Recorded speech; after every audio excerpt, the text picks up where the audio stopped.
Prends le dernier quart d'heure pour parler des États-Unis. Bonsoir l'Amérique, il y a 11 mois, j'ai hérité d'un désastre et je le répare. C'est par ces mots que Donald Trump a commencé son allocution. C'était 20 minutes cette nuit sur l'économie américaine. Il est en difficulté dans les sondages. Il considère évidemment que tout est de la faute de Joe Biden et qu'on va s'apprêter à avoir une croissance comme on n'en a jamais connue aux États-Unis. Philippe Manière, comment se porte l'économie américaine ?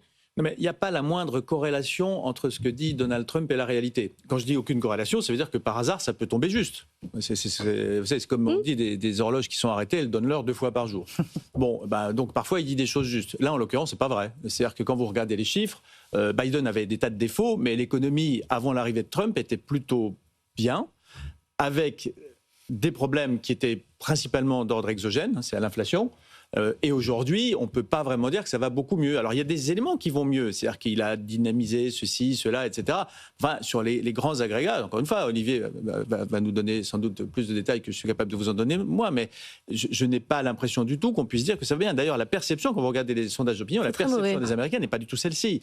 Donc, il fait toujours, quoi qu'il arrive, Trump, on le sait, il fait toujours cocorico, c'est génial, ce que je vais faire est formidable, on vient de faire remporter une grande victoire. Et encore une fois, parfois c'est vrai, parfois c'est faux. Donc, il ne faut juste pas écouter ce qu'il dit, il faut regarder. C'est pas vrai. C'est pas vrai que l'Amérique va mieux. Alors, ce qui est vrai, c'est qu'elle fait trembler le monde entier. Ce qui est vrai, c'est qu'elle a eu des gains à court terme en bloquant ceci, en forçant cela, mais qu'à moyen long terme, ça se paiera presque forcément. En tout cas, moi, il me semble que dans les grands agrégats au regard desquels on peut mesurer la performance d'une économie, on ne peut pas dire qu'aujourd'hui il y a le chômage qu'on a eu cette semaine. On attendait les indicateurs. Oui. Le problème, c'est que difficile à interpréter. Non, mais le chômage, ça va. Enfin, on voit bien qu'on n'est plus dans des créations d'emplois considérables qu'on a eu pendant des années avant. Bon, sur ça, on est d'accord. Ça, c'est une nouvelle. Il n'y a pas de raison qu'on soit en désaccord systématiquement, Isabelle. Tout à fait.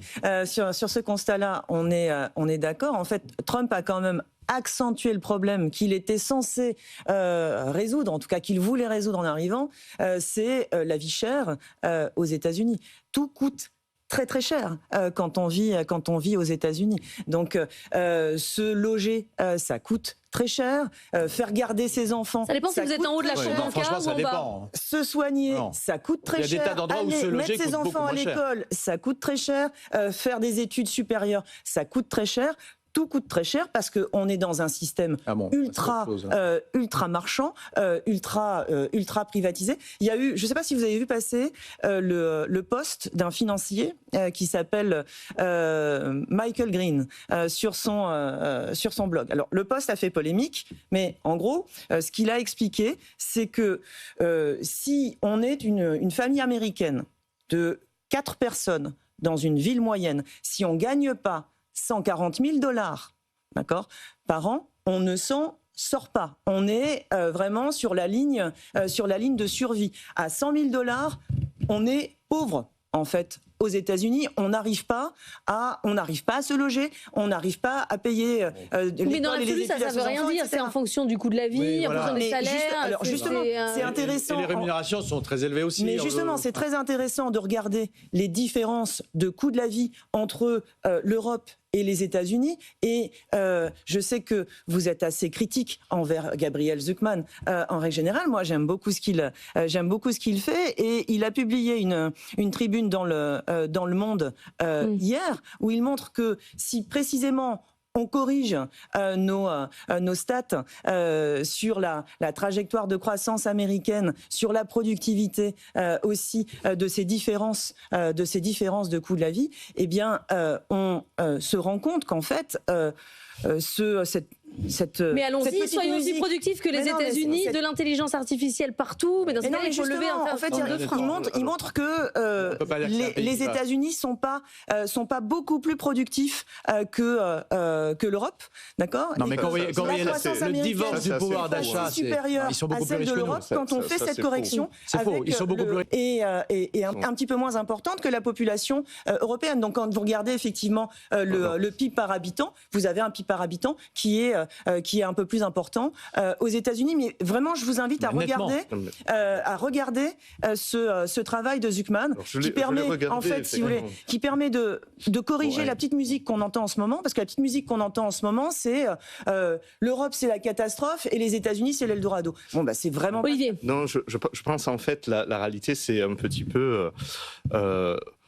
on se décrit comme une sorte de pays émergent par rapport aux États-Unis. Et si on revient quelques décennies passées, il y a quelques décennies passées, le pays on allait dans les pays sous-développés, le coût de la vie était bas, rien n'était cher, et les gens vivaient plutôt bien parce qu'ils avaient plus de temps, etc. Et en fait, on a pris cette position où vis-à-vis des États-Unis, on a une forme de sous-développement ou de retard de développement qui est peut-être pas aussi élevé que celui qu'on avait à sortir de la Deuxième Guerre mondiale, mais qui s'est quand même creusé. Après, sur les chiffres de Gabriel Zucman, je pense qu'il a fait un certain nombre de travail statistique pour faire passer ce message, c'est-à-dire qu'effectivement, en corrigeant d'un certain nombre de choses, la productivité pouvait être équivalente, mais la réalité, c'est que si on prend le PIB par heure travaillée, en corrigeant de parité de pouvoir d'achat ou non, en fait, l'écart est juste considérable. Il s'est accru très fortement au cours de ces dernières années. Je vous invite à regarder. Non, mais j'ai regardé, mais si on prend aussi les comptes nationaux, si on prend la productivité en volume, le taux de croissance depuis 20 ans, mais surtout depuis 5 ans. En fait, depuis 5 ans,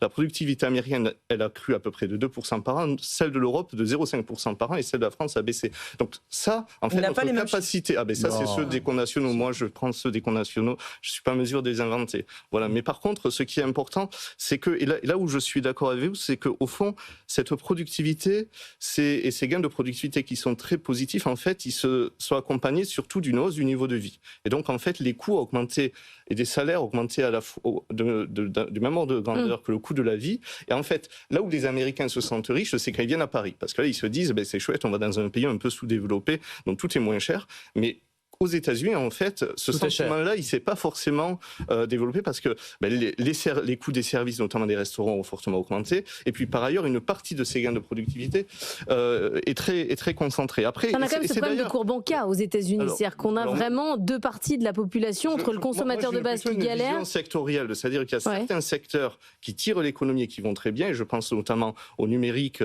et tout ce qui est en lien avec l'IA, en fait, qui faisait l'essentiel de la croissance de ce début d'année. Et le reste, quand même, et c'est peut-être ça qui a un impact sur l'emploi, et c'est peut-être pour ça aussi que l'emploi va mal. Mais de fait, en fait, on est dans une situation particulière où on fait des gains de productivité importantes. En fait, cette année, les États-Unis font beaucoup de croissance et pas d'emploi.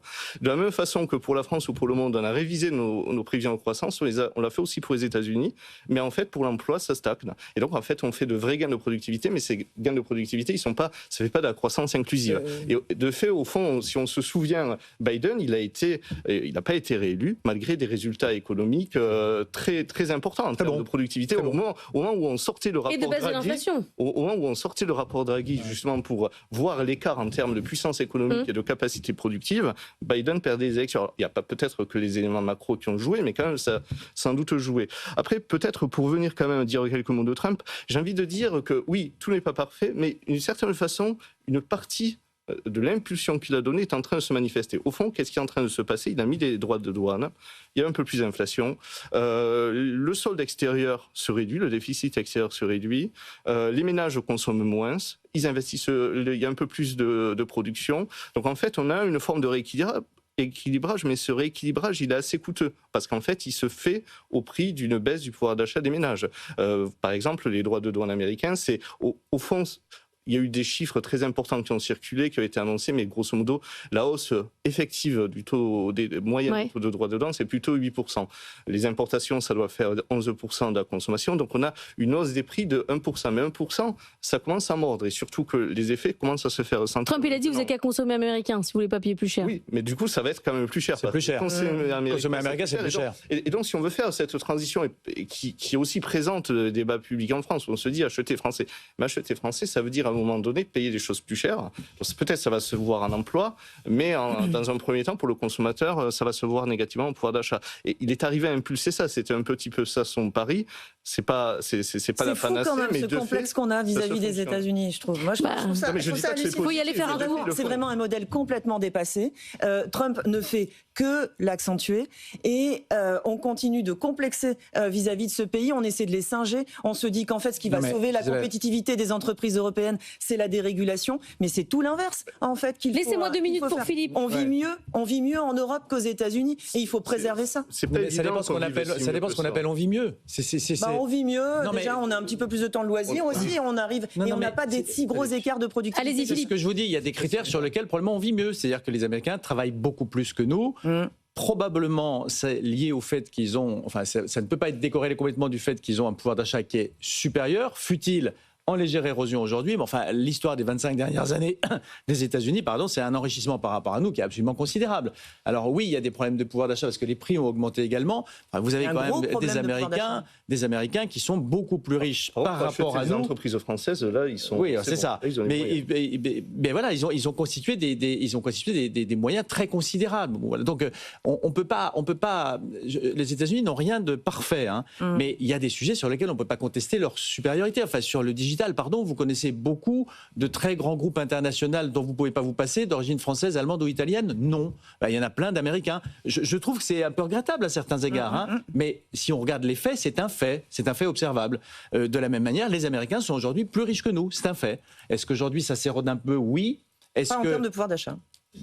Si, bien sûr, parce que même si vous retraitez tout ce que vous voulez, en plus, comme vous savez, les Américains, parler des États-Unis en général, c'est toujours se condamner à dire des bêtises, parce qu'il y a un écart type énorme entre, vous parliez tout à l'heure du coût du logement, si vous êtes dans la banlieue de Wichita, vous n'avez pas de problème pour vous logez même bien mieux qu'en France en moyenne pour bien moins cher. Si vous êtes à San Francisco, à New York, ce qui n'est pas la majorité des Américains. Ça coûte cher partout. Oui, ça dépend. Il ne faut pas généraliser. Vous avez d'excellentes universités d'État. Vous avez d'excellentes universités d'État qui sont pratiquement accessibles gratuitement aux ressortissants de l'État. Tout est compliqué aux États-Unis. Vous n'allez pas me dire quand même que ça, c'est le modèle prédominant aux États-Unis? Si vous voulez à Harvard ou Columbia, vous payez très cher. Je ne trouve pas ça bien, hein, mais c'est un fait, je suis d'accord avec vous. Mais il y a des tas de manières de faire des études supérieures aux États-Unis sans se ruiner. Donc on ne peut pas généraliser. Merci à tous les trois d'être venus débattre de manière animée ce matin dans Les Experts. Demain, je ne sais pas si Raphaël Legendre sera de retour, je ne peux pas me prononcer à cette heure.